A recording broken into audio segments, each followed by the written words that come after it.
멜번에 산다 공식 헌정 팟캐스트 키위랑 호주 가자. 이번 녹음은 호주에서 본 화천대유에 관한 것입니다.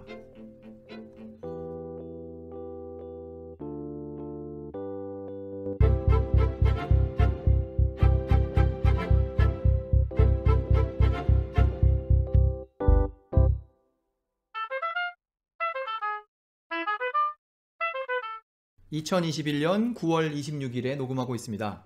이번 녹음은 제가 화천대유 아니면 호주에서 바라본 화천대유라는 제목으로 올리려고 하는데요.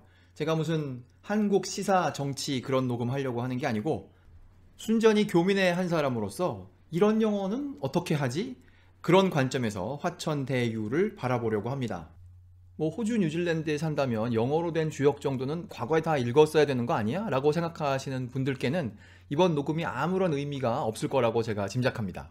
지금은 코비드-19 때문에 자유롭게 돌아다니지 못하지만 우리가 마음대로 돌아다닐 수 있을 때 갈 수 있는 곳 중에 시드니 시내에 있는 서점들이 있습니다. 거기는 일종의 관광지이기도 하고 시드니 안에 사는 사람, 호주 안에 사는 사람들도 책 사러 오죠. 책 말고 다른 것도 구경하러 오고요.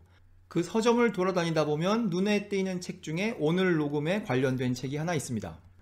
여기가 분명히 호주이고 영어 쓰는 나라인데 책 겉표지에 한자로 역경 이렇게 써있고, 여기서 말하는 역경이란 고난과 역경 그런 게 아니고 시경, 서경, 역경 할 때 그 역경이죠. 역경 이렇게 써있고 거기에 영어로 I 한 다음에 한 칸 띄고 CHING 이칭 이렇게 적혀있는 책을 볼 수 있죠. 그래서 알고 보니까 이칭이 우리가 알고 있는 역경이라는 책의 영어 번역본이고, 그 제목이 이칭인 이유는 원래 중국말로도 그 책을 이칭 비슷한 발음으로 부르기 때문이라는 거죠. 이 시점에서 중국말 발음으로 이칭 한번 들어보도록 하죠. 이칭. 웹상으로만 존재하시는 중국 아저씨의 발음으로 들어봤습니다. 그 이칭의 이에 해당하는, 역경의 역에 해당하는 그 한자를 우리가 학교에서 배울 때 뭐라고 배웠느냐? 쉬울 이, 바꿀 역 이렇게 배웠어요. 쉽다는 의미로 쓸 때는 그걸 이라고 읽고, 바꾼다 혹은 변화한다 이런 의미로 쓸 때는 그걸 역이라고 발음하라고 배웠단 말이죠. 그런데 단순히 영어 하는 사람들 뿐만 아니라 중국 사람들조차 이것을 역칭 이런 비슷한 발음으로 하지 않고 이칭이라고 하니까 거기서 한 가지 의문이 생깁니다. 그러면 주역도 주역이라고 읽지 않고 주이와 비슷한 발음으로 과연 읽을까? 이런 의문이 생기는 거죠.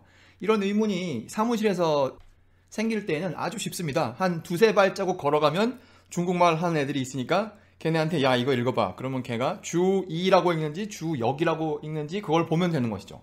근데 지금은 다들 집에서 일을 하니까 그렇게 할 수가 없어요. 그래서 제가 회사 동료한테 텍스트 메시지를 보냈습니다. 내가 한자를 2개를 보낼 테니까 그것의 발음을 알려달라 이렇게 부탁을 하고 주역을 제가 보냈어요. 그랬더니 그 친구가 보낸 답장이 이렇게 생겼습니다. 주는 우리가 상식적으로 생각할 수 있는 그런 스펠링인데 그 두 번째 글자를 이 친구가 뭐라고 적었느냐? YEE로 했어요. 그러니까 주역보다는 주2에 가까운 것이죠. 여기서 자연스러운 의문이 생깁니다. 우리 조상들께서는 이 책을 한국말로 발음하실 때 우리가 이라는 발음을 잘 할 수가 있는데도 불구하고 무슨 이유에서인지 알 수는 없으나 이것을 역이라고 발음하자 이렇게 결정하셨단 말이죠. 이 글자에 과연 역이라는 발음이 혹은 역과 비슷한 다른 발음이, 따라서 우리에게 역이라고 발음하게 할 이유가 되는 발음이 중국 내부 어딘가에 존재하고 있는지 그것도 의문스러워요. 혹시 이런 거에 대한 대답이 있으신 분들은 저에게 이메일을 보내주시기 바랍니다. 키위랑 호주가자의 이메일은 팟빵에도 있고 그리고 유튜브에도 공개되어 있으니까 간단하게라도 꼭 부탁을 드리겠습니다. 참고로 녹음을 준비하는 과정에 주역이라는 단어와 역경이라는 단어가 과연 다를까 해서 보니까 이렇게 설명되어 있군요. 역경에 주나라 시대의 주석인 십익을 더해서 주역이라고 부른다. 그러니까 엄밀하게 따지면 차이를 찾을 수 있겠으나 한국에서는 거의 구분하지 않고 쓰기 때문에 이 녹음에서도 주역과 역경을 구분하지 않고 마구 섞어서 쓰도록 하겠습니다. 여기까지 잠시 주역과 역경을 영어로 뭐라고 발음하는지 한번 알아봤어요. 그 다음에는 제가 어느 호주의 웹페이지를 보고 있는데요. 여기 웹사이트가 이 서점입니다. booktopia.com.au 호주에 있는 온라인 서점이죠. 여기 광고에 보면 제목을 기준으로 600만 권의 다양한 책을 자기들이 취급하고 있다, 이렇게 선전하고 있는데요. 거기에다가 책 찾는 데다가 제가 2층이라고 치고 결과가 뭐가 나오는지 봤어요. 그랬더니 81권이 나왔습니다. 이 81권은 모두가 제목이 2층은 아니고 2층을 키워드로 한 그런 제목들인데, 어떤 책들은 우리가 쉽게 볼 수 있는 책이에요. 무슨 뭐 Change Your Life 뭐 이런 제목으로 했는데 거기 어딘가에 2층이 키워드겠죠. 이런 책 빼고 정말 책 겉표지에 다른 내용 없이 그냥 2층이라고만 적혀 있고, 그리고 가끔 거기다가 한자도 적어 놓은 그런 제목의 순수한 의미의 역경을 번역해 놓은 그런 책들은 얼마나 되는가 하고 봤어요. 그랬더니 꽤 있는데, 여기에 제가 보고 있는 책은 2층 for beginners, 그러니까 초보자를 위한 주역 뭐 이런 거죠. 이런 책까지 포함하여 한 30권 정도는 호주에서도 2층이라는 제목으로 책을 구해볼 수가 있는 것이죠. 뭐 이 속에 있는 내용이 얼마나 원전에 충실한 것인지, 그냥 제목만 이렇게 하고 다른 이야기를 적어 놓은 것인지는 뭐 제가 알 길이 없습니다. 하나하나 본 게 아니니까요. 이 책들은 무슨 내용인지 하고 좀 눌러보다가 좀 눈에 띄는 책을 하나 발견했어요. 그 책의 제목은 이겁니다. ZHOUYI. 이거 발음하면 어떤 소리가 날까요? 조이 아니면 주이가 아닐까 해요. 주이. 아까 우리가 그 역이라는 한자가 이 아니면 역으로 발음된다, 그런 거에 근거하면 이게 바로 주역이 아니겠어요? 그러니까 2층을 키워드로 찾으면 호주에서도 주역에 해당하는 책인 주2가 나오는 것이죠. 그런 비슷한 제목은 몇 개 있는데 그 중에 하나는 리처드 러트라는 사람이 썼다는 거예요. 그래서 제가 궁금해서 리처드 러트라는 사람을 찾아보니까 이 양반은 영국에서 태어난 성직자인데 한국에도 오래 계셨다는 거예요. 20년간이나 한국에 살았답니다. 그래서 한국 이름도 노대영으로 알려져 있다 그래요. 그러니까 이 서양 사람들도 자기의 어떤 경험과 관심사 이런 거에 따라서는 주역에 대한 책을, 아니면 주역의 번역본을 낼 수 있는 것이죠. 그런 사람들이 있는 것이죠. 그래서 아까 그 결과가 81권이 나왔다는 그 서치의 결과를 보면 가끔 이 사람은 중국 사람이겠구나 하는 그런 이름도 있지만 대부분의 이름들은 그냥 서양 이름들이에요.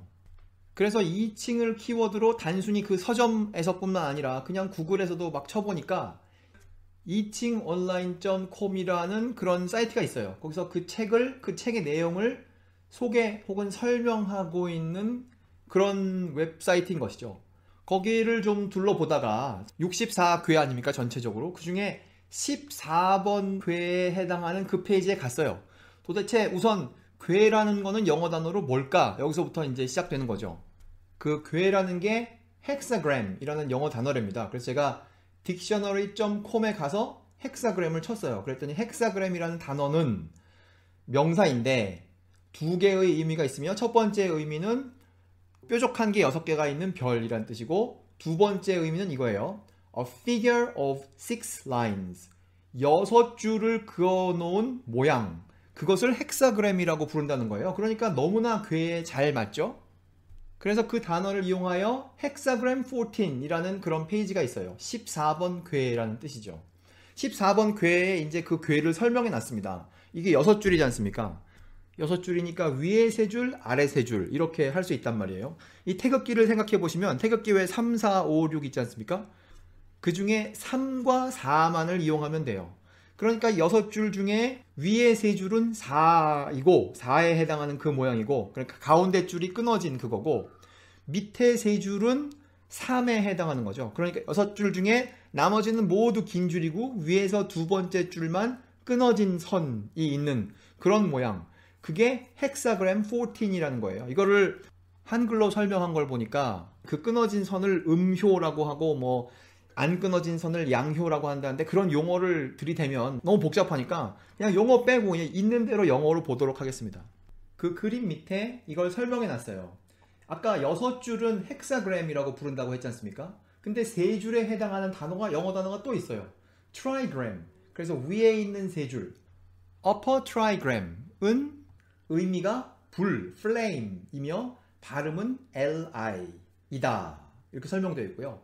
그 밑에 있는 세 줄 lower trigram은 의미가 하늘이란 뜻이고 발음은 chien 이라는 거예요.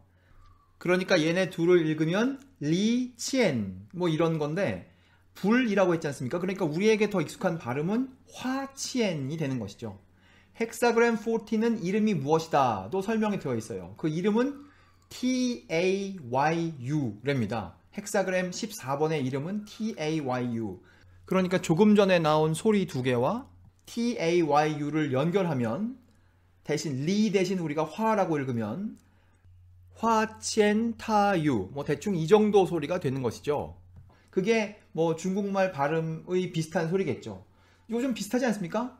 화첸타유 이렇게 설명이 되어 있고 그것의 의미가 또 적혀 있습니다. 헥사그램 14번 궤의 의미는 possession in great measure 거대한 소유 이런 의미라는 거예요. 그래서 이 헥사그램 14의 의미는 거대한 소유이고 또 다른 의미로는 supreme success 최고의 성공 뭐 이런 의미가 있답니다. 그래서 그 밑에 보면 각 줄마다 뭐 첫 번째 줄은 무슨 뜻이고 두 번째 줄은 무슨 뜻이고 뭐 이렇게 되어 있어요. 그래서 여섯 번째 줄까지 가죠. 그리고 뭐 그것에 대한 이 주역에 원래 있을 법한 그런 내용들을 여기에 설명했어요. 그런데 그 설명을 쭉 따라가다 보면 뭐 이게 원전에 있는 내용인지는 모르겠으나 여기 이런 내용이 있습니다. Compare to the reversed trigrams.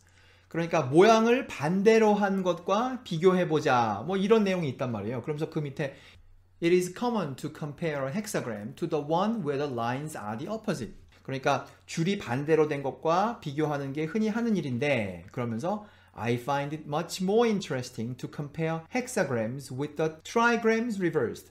그 위에 세 줄과 아래 세 줄을 반대로 한 것과 비교하는 것이 참 재밌어요. 이런 얘기를 하면서 그 위에 있는 세 줄과 아래에 있는 세 줄을 뒤집어 놓고 그러니까 아까는 두 번째 있는 줄이 끊어진 선이었는데 그걸 뒤집어 놓으면 밑에서 두 번째 있는 줄이 끊어진 선이 되는 것이죠. 그러면서 뭐 그것이 어떻다 이런 얘기를 해요.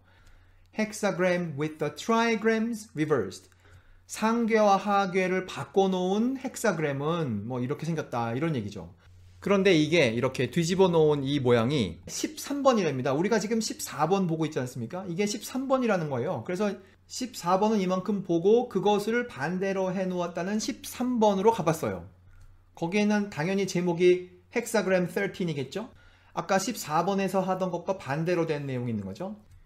upper trigram 위에 있는 세 줄은 이제 위에 있는 세 줄은 그냥 3이고 근데 그거는 아까도 봤듯이 그거를 하늘이라는 뜻이었다고 그러지 않았습니까? 그리고 발음은 chien 뭐 전혀 바뀔 게 없죠. 그리고 밑에 있는 세 줄은 lower trigram인데 그것은 불이란 뜻이고 리가 발음이고 태극기에 나오는 4인 것이죠.